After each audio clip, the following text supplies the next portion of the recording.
Oh, this, gotcha. Well, this just gives you an example of the tragedy that is my life.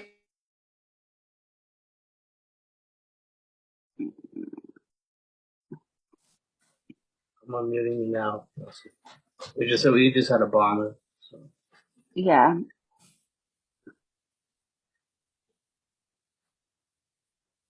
All right, go ahead. You should be able to unmute. This is just another example of the tragedy that is my life. Computer problems, such a tragic existence. Having a house surrounded by neighbors that like to mow their lawns. I have to switch from one computer to another computer. Such a horrible, horrible existence. No wonder I drank. No wonder I get all upset about this stuff. It's just crazy, you know? So I haven't found necessarily have a drink or any mind-altering drugs, and it'll be 43 years in January if I make it. And I live in Miami, Florida, and it's great to be here, and just a little bit about my deal. So this is just my life, my deal, and this is what I talk about. I've changed in the last 43 years. I'm a little bit different. Been a few changes in my life. And so I'm going to do what they tell me I'm supposed to do in the fellowship that I belong to. And what they say is this. This is what they tell me. They say each alcoholic, in his own language and from his own point of view, explains how he develops his relationship with God. And these days, at 74 years of age, after 3 bouts with cancer, and if after going through all the vagaries of life that we go through, and raising 4 children and 8 grandchildren, and, being in this world, and have to go through the trials and tribulations we all go through, and which we continue to go through after we get clean and sober, I was given a great gift. Of course, the first gift I was given is the gift of sobriety. And the second gift I was given is the gift of faith.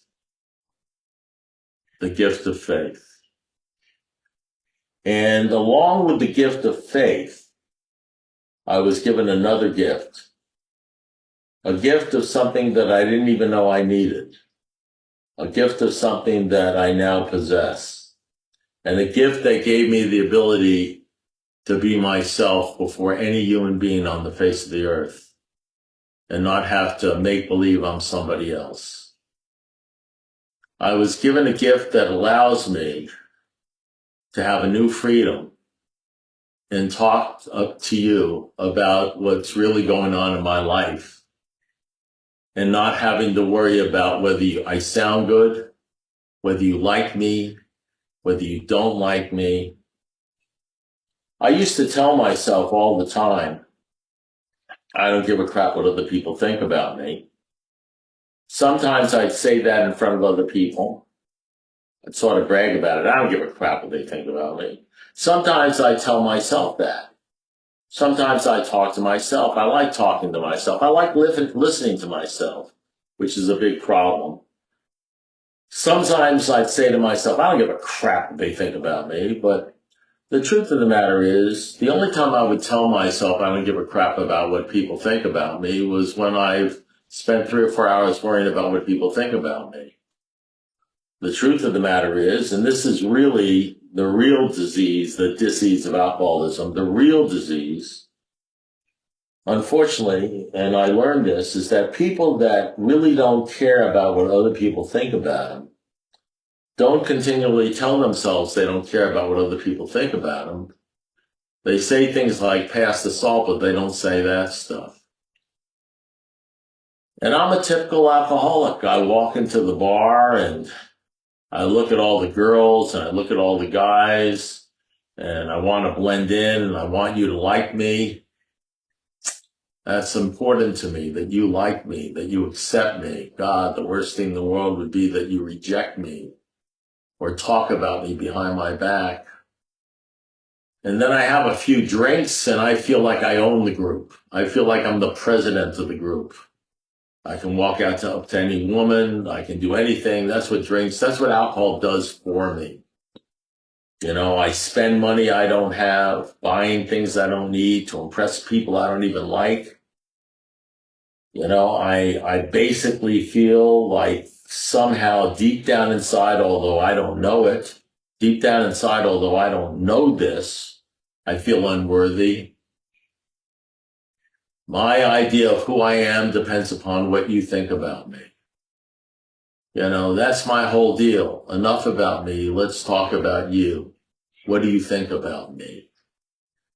My concern is so great about what you think about me that whatever group I'm in, I am going to be very discerning as to what you like so I can blend and be like you so that you will elect me president or you will care about me or you will love me or you won't reject me. And I'm sitting there in the shower lathering up and all of a sudden I hear this voice and the voice says something like this: "You're a loser. You're an idiot. You're so stupid. You ought to kill yourself. You don't deserve to live." I turn around in the shower to see who's saying that to me. That could happen to me 5 years sober. That could happen to me 10 years sober. I turn around in the shower to see who's telling me that. And there is nobody in the shower except for me. And that's not coming from Venus. That's my reputation of me with me. That's what I really feel about me. That's not what I tell you I am. That's how I talk to myself. And what that is that's a consequence of being an alcoholic. Unless and until an alcoholic accepts the consequences of his acts as his alcoholism, his sobriety will be precarious, and of true happiness will find none at all. And what I learned is that drinking is not the dis-ease of alcoholism. Drinking is only a symptom of the disease of alcoholism. My disease centers in my mind, not my body. And I perhaps have spent the first 10 to 15 years in AA through trials and tribulations and different sort of bottoms. And as they say, through humiliations and the final crushing of my self-sufficiency to learn what my real disease is. Because the real disease I have is very, very subtle. We talk about denial in terms of being denying that you have a problem with alcohol. And it took me maybe 15 years of drinking to get to the point where I could no longer evade the fact that my life was unmanageable and I was powerless over alcohol.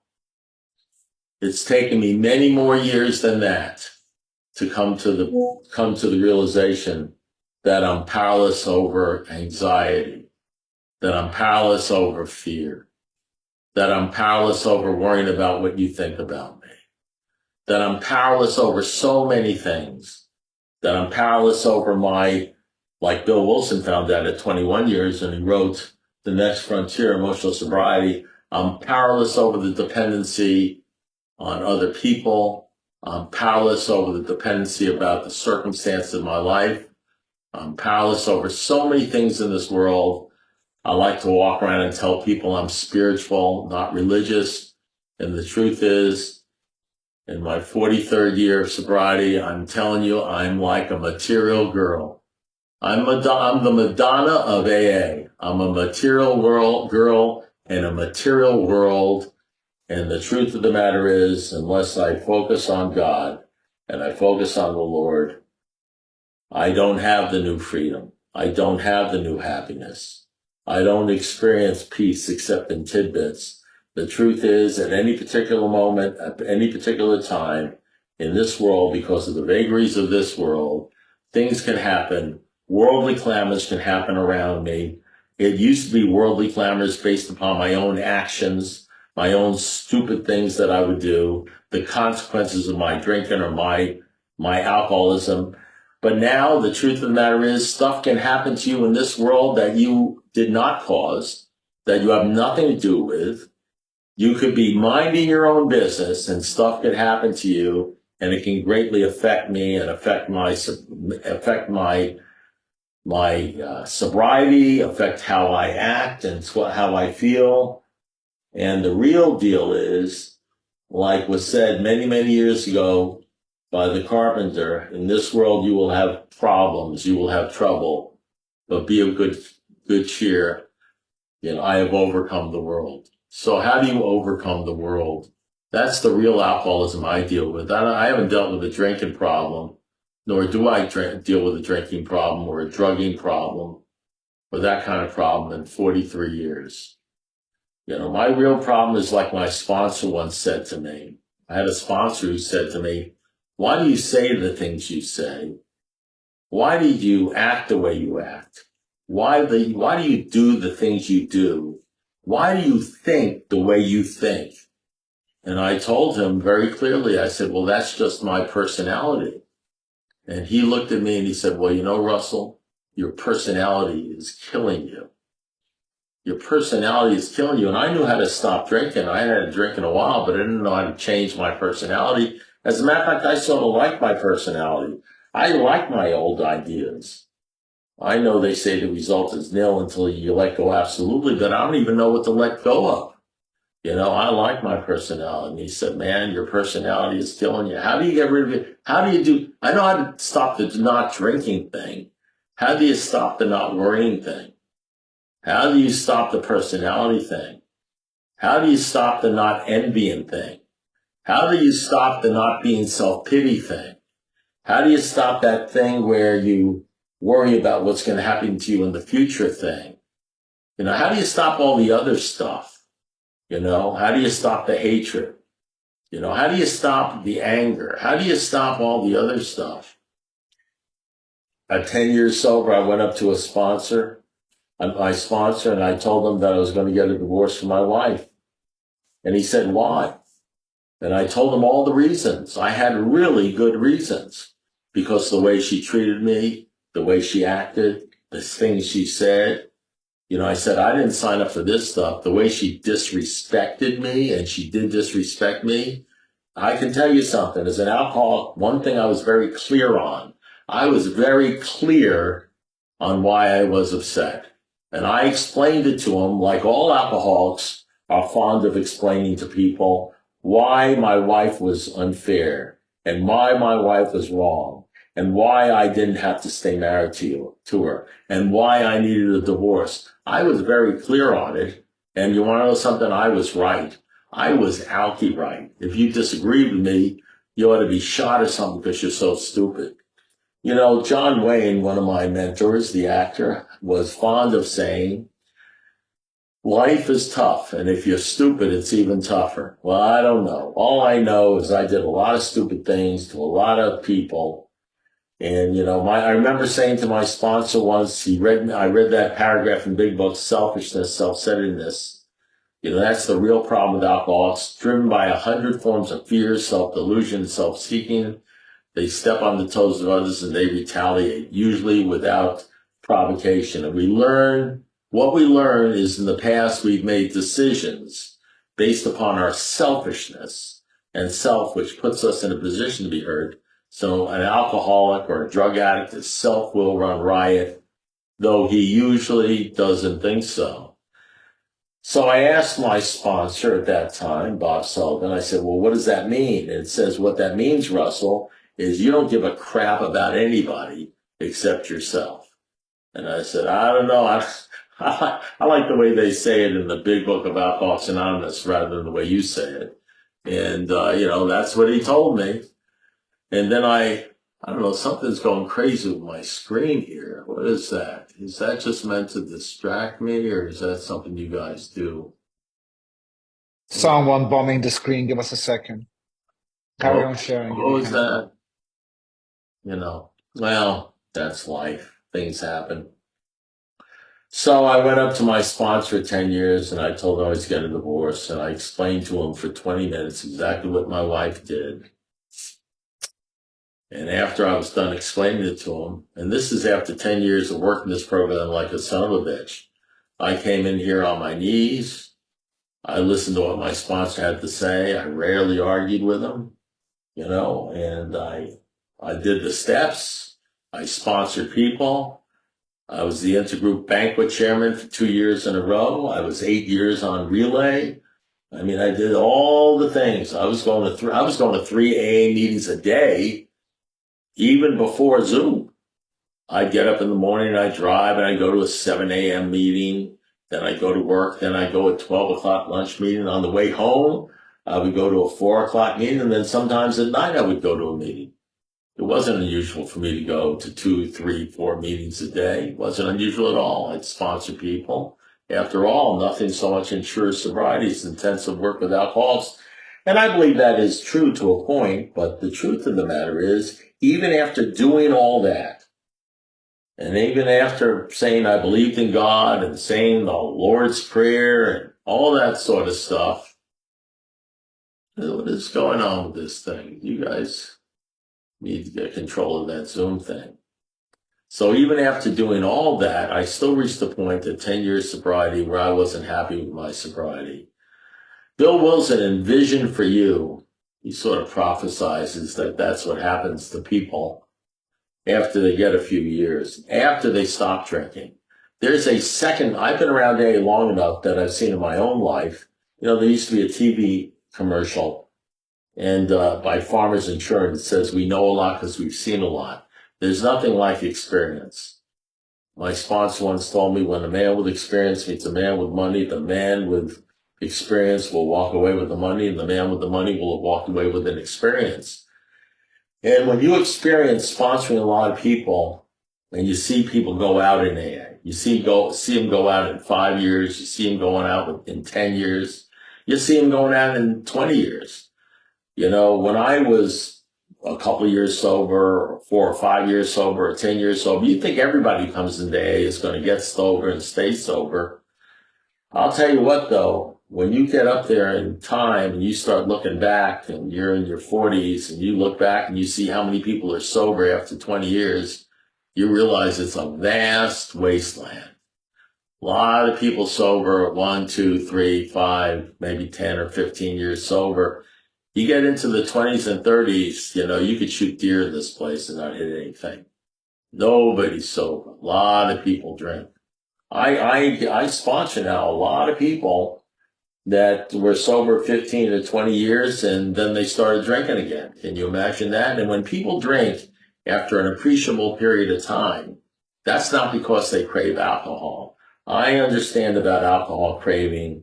I understand and I talk about alcohol because that's what I am. I've done coke, and I've done it alcoholically, I suppose, and I've done all the other drugs, meth and everything like that. And the bottom line is, but my drug of choice was alcohol. And I understand about the craving aspect. I understand that I have an allergy, and once I take my first drink, it's not going to stop. I'm going to keep on going. I get that. I'm like that with a lot of things. Hell, I'm like that with chocolate. But the bottom line is that when you haven't had a drink or a drug after 10 years or 15 years or 5 years, and you pick it up again, it's not because of the craving. It's because you've gone insane. And because you hate yourself and you hate your life and you need something to stop you from feeling the way you feel.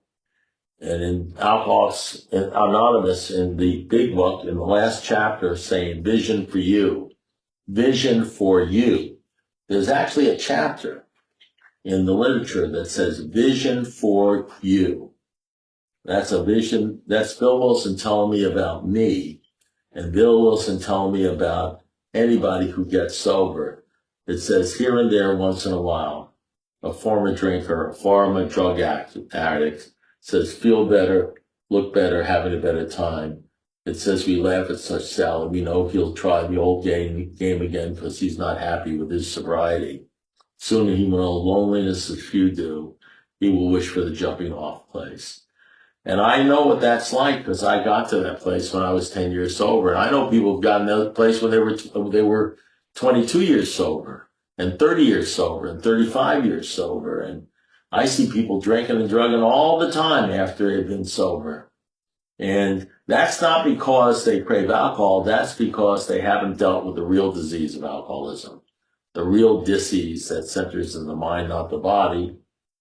And it's very, very easy once the alcohol goes and we're joined the spiritual kindergarten to get to a point where you've been sober a few years and you subtly start living life on self-propulsion. And the way I live life on self-propulsion is I get this thought in my mind that I am doing great. I get this thought in my mind that I am sober because I'm doing really good, because I really am working a great program. And I somehow suddenly lose the idea that every second of my life, every day of my life, every day I'm sober, no matter what's going on in me, I have to give full credit to God. The 12 and 12 in Alcoholics Anonymous says true independence means total dependence upon God. The big book of Alcoholics Anonymous, which I believe in, says God is everything or he's nothing. There's no in between. There's no middle of the road solution. Half measures avail us nothing. You get rid of your old ideas or the result is nil unless you let go absolutely.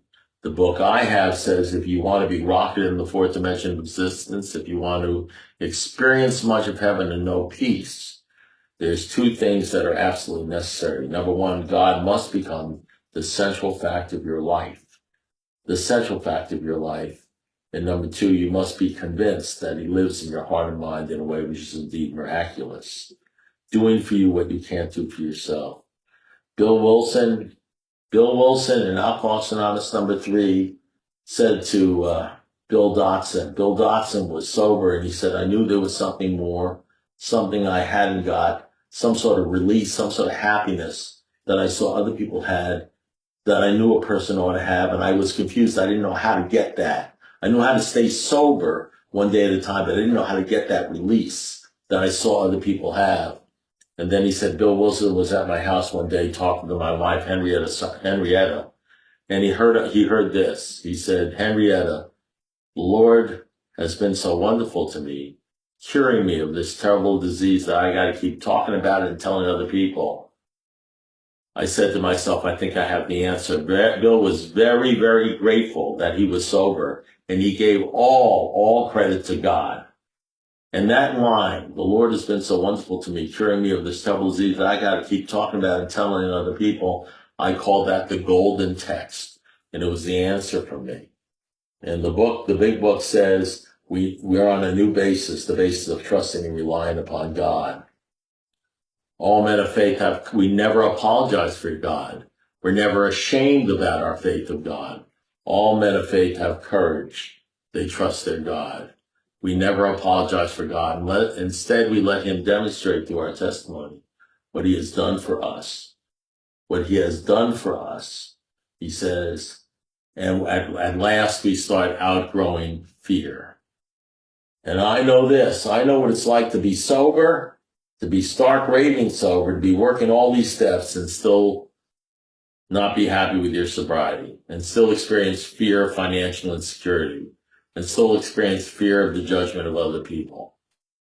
And I said to my sponsor when I told him all the stuff about my wife and how I wanted to divorce her at 10 years after sponsoring innumerable people and doing all the stuff we're supposed to do in AA, and I explained to him how she acted and what she said, he looked at me and he asked me one question. He said, why are you upset? And I said, what are you talking about? He says, why are you upset? And I said, Joe, I just explained to you in detail what my wife said to me. I explained to you in detail what she did to me. And he looked at me and he said, I understood all that, but why are you upset? I said, I don't understand what you're talking about. I told you specifically what she did. He said, I know, I heard that, but why are you upset? I said, I told you why I was upset. He said, that's not why you're upset. I said, what do you mean that's not why I'm upset? He said, that's not why you're upset. I said, I said, what? He said, Russell, that's not why you're upset. I said, he said, Russell, I'll say it one more time. All that you just explained is not why you're upset. I said, he says, that's not why you're upset. And then I shut up and I looked at him and he didn't say anything else. And I said, because it seemed to me he knew something that I didn't know. I thought I knew everything, but that's all I knew. I didn't know why I was upset. And so I looked at him, I said, do you know why I'm upset? He said, absolutely, I know why you're upset. I said, you know why I'm upset? He said, sure, I know why you're upset. It's easy. I said, you know why I'm upset? I said, sure, I know why you're upset. And then he shut up. And after a minute went by, I looked at him, I said, well, you going to tell me why I'm upset? And then he looked at me and says, I don't know. Do you really want to know? I said, of course I want to know. Why am I upset? And he said, listen, stupid. And that's exactly what he said. He said, listen, stupid. You're upset because you're upsettable. You're upset because you're upsettable. So what is this, like Zen AA? And that's exactly the point. I was upset because inside where my alcoholism lives, I was upsettable. It was still alive and well. I remember when somebody bounced a $500 check on me. And I was going crazy. I couldn't believe he did it. It cost me to bounce a check. And I was telling everybody who would listen about how this guy bounced a $500 check on me, and I was 3 or 4 years sober. And my sponsor, at that time, it was Bob Sullivan, came up to me and he said, I hear you've been talking a lot about this guy who's bounced the $500 check on you. And I said, yeah. And he says, so what are you doing? What are you talking to everybody? It's been 3 or 4 days. All you do is talk about this guy. I said, well, he bounced the $500 check on me. He said, well, I said, I know, but you've been talking about it for 3 days. You've been worrying about it and fetching about it for 3 days. I said, well, yeah, well, it didn't happen to you. How would you feel? He said, listen to me. Let me ask you a question. How would you feel if it didn't bother you? I said, I don't understand the question. I said, the question is very simple, Russell. How would you feel if it didn't bother you? I said, Bob, I swear to God, I don't understand the question. I said, the question is simple. A man bounced a $500 check on you. You're talking to everybody you can even get a hold of for 3 days about the guy who bounced the $500 check on you. And my question is very simple. How would you feel if it didn't bother you? I can tell you're upset about it. How would you feel if it didn't bother you? I said, let me get this straight. You want to know how I would feel if it didn't bother me that he bounced a $500 check on me? I said, absolutely. That's exactly what I'm asking you. How would you feel if it didn't bother you, if it didn't upset you that he bounced a $500 check on you? Well, I said, if it didn't bother me, I'd feel fine. He said, there you go. And he walked away. He walked away. How would you feel if the lawnmowers didn't bother you? How would you feel if you had to change the computers because of the lawnmowers, but it didn't bother you? How would you feel if the stuff that's going on the screen didn't bother you? How would you feel if your wife saying things to you didn't bother you? How would you feel if you didn't have any money, but it didn't bother you? How would you feel if life didn't go the way you expected it to go and it didn't bother you? How would you feel if people didn't like you at a meeting, but it didn't bother you? How would you feel if you had cancer and it didn't bother you? What would your life be like if things didn't bother you?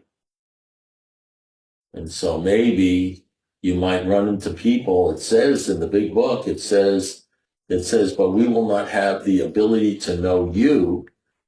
In the last page of Vision for You, it says, but we won't have the ability to know you. He says, of that we cannot be sure. It says, because your real reliance has to be on God. He will show you how to create the fellowship you crave, and the fellowship you crave that God will show you how to create will be a godly fellowship. And what I found is the man and women you will develop into, if you ever become an adult in AA, the man and woman you will develop into will depend upon the people you hang out with and the books you read, and the books you read will depend upon the people you hang out with. And the truth of the matter is that the sixth step says that this is the step that separates the men from the boys and the girls from the women. Lot of girls in AA, a lot of boys in AA, very few men and women. Very few men and women. It's tough growing up. I deal with a lot of 40 and 50-year-olds that have the emotional capacity of an angry 13 and 14-year-old. They're still teenagers in their mind. They're still thumb-sucking crybabies. Whiners and crybabies. And I was one. I'm not putting that down. I know what that deal is. There's a whole different bottom waiting for everybody in Alcoholics Anonymous. I can tell you that after you got this app or in Cocaine Anonymous. Whatever Anonymous you're in, whatever caused you to drink or drug or use cocaine or do anything to try to not feel the way you feel because you're upsettable, I can promise you, after you stop doing that substance, until you get rid of that thing that is causing you to be upset about your life and the world and about yourself, there's another bottom waiting for you that's going to be just as bad as the first bottom. The loneliness is going to get just as great. It may take 20 years to get there. This disease is very, very patient. It just sits around in an easy chair, allowing you to run around and do all this sort of stuff that you do in order to tell yourself that you're doing great. And once you start telling yourself you're doing great and you really know this thing, you really got a handle on this thing like Roland Hazard did and all those guys, that's when it's going to get up off the easy chair and just slap you down. That's the way it's going to work. That's the way it worked with me. That's the way it works with a lot of alcoholics. Bill Wilson wrote the big book at 4 years. He wrote the 12 and 12 at 19 years. And at 20 years sobriety, he started experimenting with LSD. I'm not putting down Bill. I'm just telling everybody knew about this. You can just Google it. It's all over the internet. Everybody at the time it was happening knew he was experimenting with LSD. And that's what we do. We get to about 10 years, 15 years, 20 years. It's not working. We're not feeling good. We're doing all this stuff in NA, AA, CA, and somehow it's not good enough. It's not working. So we go see the psychiatrist, like my friend John Kay did. Psychiatrist says, I know what's wrong with you. All you need is take this pill. It's called Xanax, and you'll be okay. And 1 year later, John was drinking. I know what it's like to get to the point where you're doing everything in AA, everything in CA, everything in NA, and all of a sudden you find yourself and it's not good enough and it isn't working and you're sponsoring everything in sight. And some guy with a couple of degrees before his name hands you a pill or tells you to do this and that. And the next thing you know, you've taken an exit off of the deal, off of the program. And the next thing you know, you're drinking or drugging or getting into a depression. Bill Wilson himself went into a major depression at 21 years. He didn't drink, but he talks about how bad things got. It was another bottom in AA, and that's when he wrote The Next Frontier, Emotional Sobriety. And that's when you start getting serious about this thing. And the great thing about hitting bottom, because that's the way we change in AA, through pain, through repeated humiliations and the final crushing of our self-sufficiency. That's how you grow up in this deal, through the trials and the tribulations of life, and then you have to deal with it. And hopefully you'll find your we. You'll find your person or people in your fellowship where no matter how far along you are, you'll be able to say, I'm pretty far along this thing, but I don't have what that guy has. And I wish I could have what that guy has. And you'll find yourself hanging around with certain people because they're attractive to you. And you say, I don't know what he has, but I don't have that deal. I'm sober and he's sober. I'm clean and sober and he's clean and sober, But whatever that release is that you're supposed to have, I don't have that deal. And the bottom line is you'll want what that person has, and you'll be willing to go to any length to get it. And at that point, you'll start being willing to get a hold of this God thing. You'll stop hanging around with guys that tell you don't worry about the God thing. You'll stop hanging around with guys that say don't talk about the God thing, you're killing newcomers. And you'll start wanting to know God more and focus on God. You'll start reading the big book the way you should be reading it, and reading the literature the way you should be reading it. And you'll start getting into all sorts of stuff that are drastic, totally drastic. I sponsor a lot of these guys that come back in day after many years of sobriety, and they say, will you be my sponsor? And I say, sure. I'll say sure to anybody who asks me, and, we'll see how it works out. And I say sure. And then they tell me what they think they ought to do. I really ought to do a good 4-step. I really ought to do a good 5th-step. I really ought to work with others. And I'll say, oh, that's good, but weren't you doing that before you drank? Weren't you doing that before you drugged? He said, well, yeah, I was doing it. It didn't work, did it? And he said, no, it didn't. I said, why don't you tell me everything you weren't doing? Why don't you tell me the things you weren't doing? Rarely have we seen a person fail who is thoroughly followed up. Why don't we do it differently? Why don't we focus on the things that you refuse to do? You refuse to surrender to because you thought they were too drastic. Because maybe the problem is not the things you were doing. Maybe the problem were the things you weren't doing. The things you held back on because you didn't utterly abandon yourself to God. That part where it says we utterly abandon God is everything or he's nothing. Maybe you ought to focus on that stuff. And so I talk about this. I know this isn't like a drunk-a-log or a cocaine-a-log or anything like that, but the truth of the matter is you guys honestly don't even need that. I mean, if you need a drunk-a-log to tell you that you're a drunk, if you need a cocaine-a-log to tell you you're a cocaine addict, and there's nothing wrong with that. People need that. There's a time for that.